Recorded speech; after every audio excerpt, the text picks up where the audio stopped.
Hey everyone, all the details for the July NFT competition have been announced.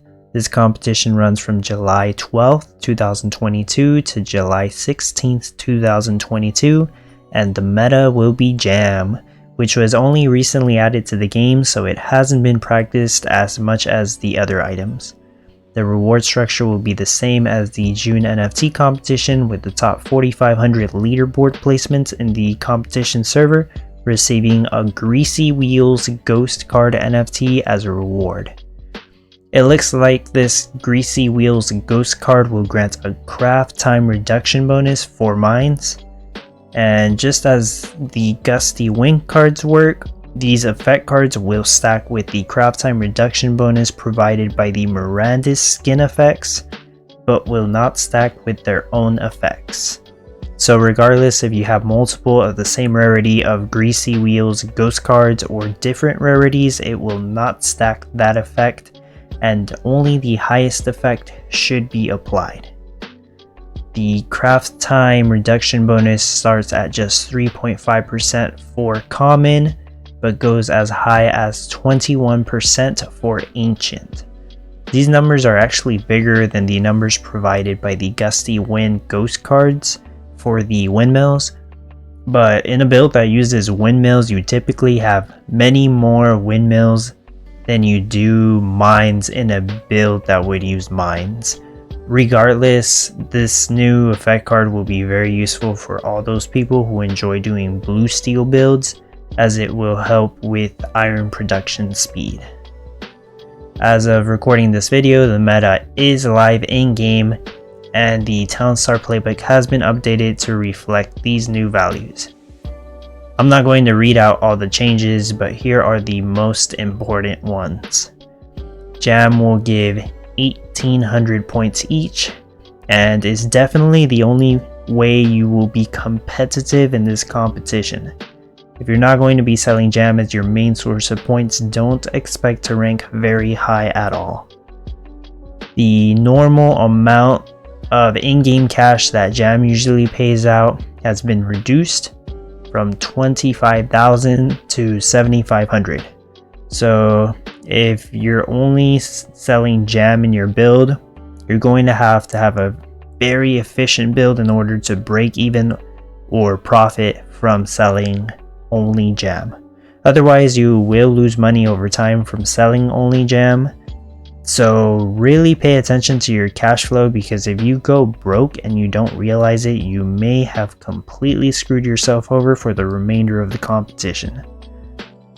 And flour and wool no longer give a boosted amount of cash. That has been reverted to standard rules.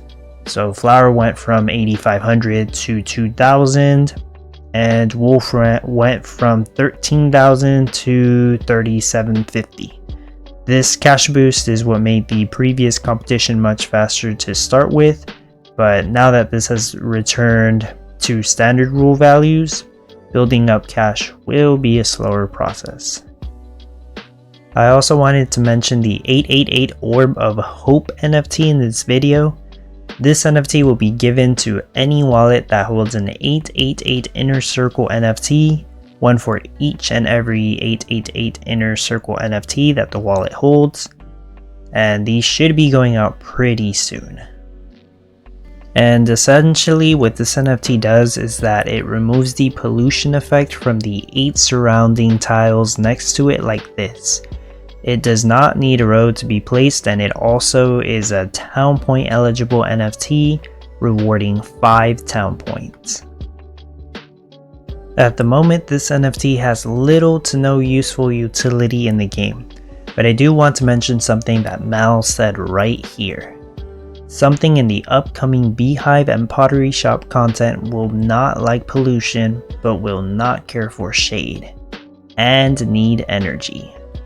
This is very important because whatever it is that's coming, if you can place it next to a power plant to provide it with passive energy and remove the pollution effect from it by placing this 888 Orb of Hope NFT next to it, which will greatly help with the production times of these new crafts since it won't have red timers from pollution. Do keep in mind that if you build nuclear power plants, those actually don't have a pollution proximity effect and give passive energy. They do have a large amount of shade, but as Mao said in this hint, this new object won't be negatively impacted by shade. If you were to go the nuclear power plant route instead, you would need to have a mountain, but would have no use for the 888 Orb of Hope in this scenario.